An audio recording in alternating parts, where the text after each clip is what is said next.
Everyone struggles when they first start reading tarot cards. Everyone. There are 78 different tarot cards, and each card can be interpreted in multiple ways. Trying to memorize the meanings is frustrating. It takes too long, and it doesn't even work anyway. So instead, I am going to show you a way that you can cheat your way to understanding by learning the patterns and symbols behind the cards.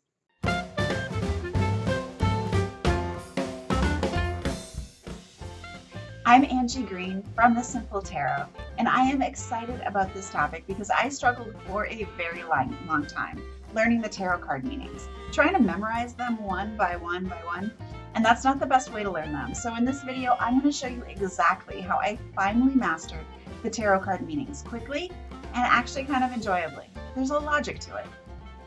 But first, if you're new here and you want to learn all of my tarot tips, tricks, and sneaky little tools, hit that subscribe button and click the bell right there so you can stay in the loop when there are new tarot videos for you.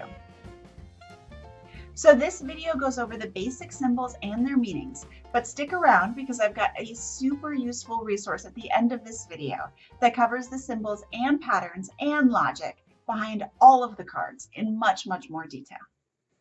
So visualizing each of the symbols on your own cards will help you see them in a new way and find connections that you haven't noticed before. So bring out as many decks as you can. Not all decks will use all of these symbols, but I think you're going to be surprised by how this common symbol language is used within each deck and between each decks, even decks that seem radically different but are based on the same Rider-Waite-Smith system. All right, so now let's go to our symbols.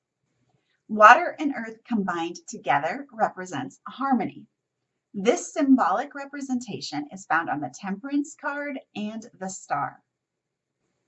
A mountain used as a symbol is usually found on the Hermit and the Eight of Cups, and it represents retreating from the world to create your own path.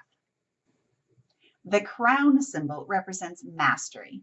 So it is found on all of the Queen and all of the King court cards, as well as the Empress, the Emperor, and the Tower.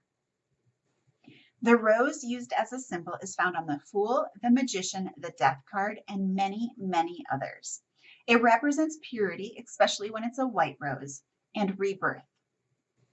The moon represents intuition and your subconscious. So it is used as a symbol on the High Priestess, the Two of Swords, and the Eight of Cups, as well as the Moon card. The sun represents optimistic positivity and warmth.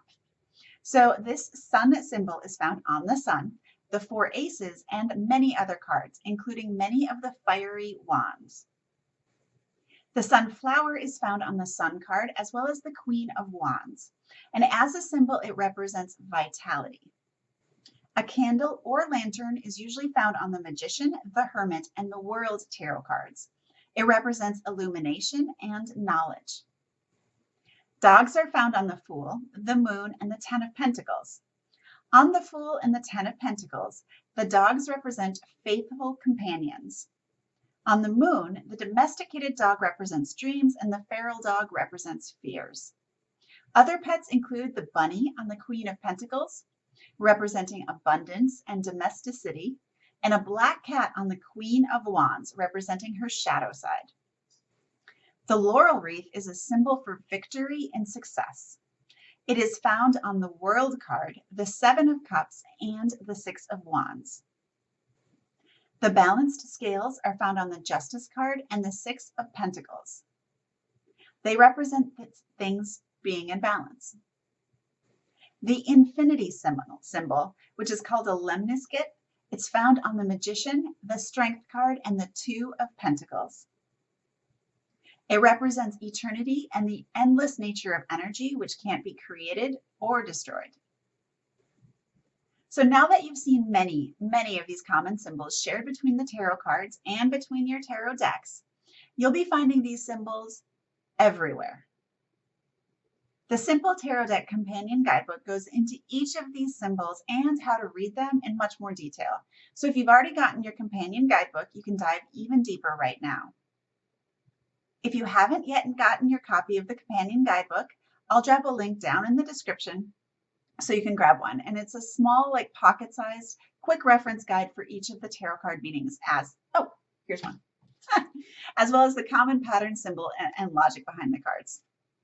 It's super handy when you're just getting started to learn the cards because it goes over each card individually, but with a short description, maybe 2 or 3 paragraphs each. So if this video was helpful or cleared up any confusion for you, hit that like button right now and let me know. And if you are still confused or have more questions, leave a comment below and I'll sort you all out. That's why I'm here. Now, if you're ready to move on, in my very next video, which you can watch right now, I'll be covering how to read the simple 3-card tarot spread, which is a super easy way to gain confidence with reading multiple cards, tying everything together into one story. That video should be queued up right about now.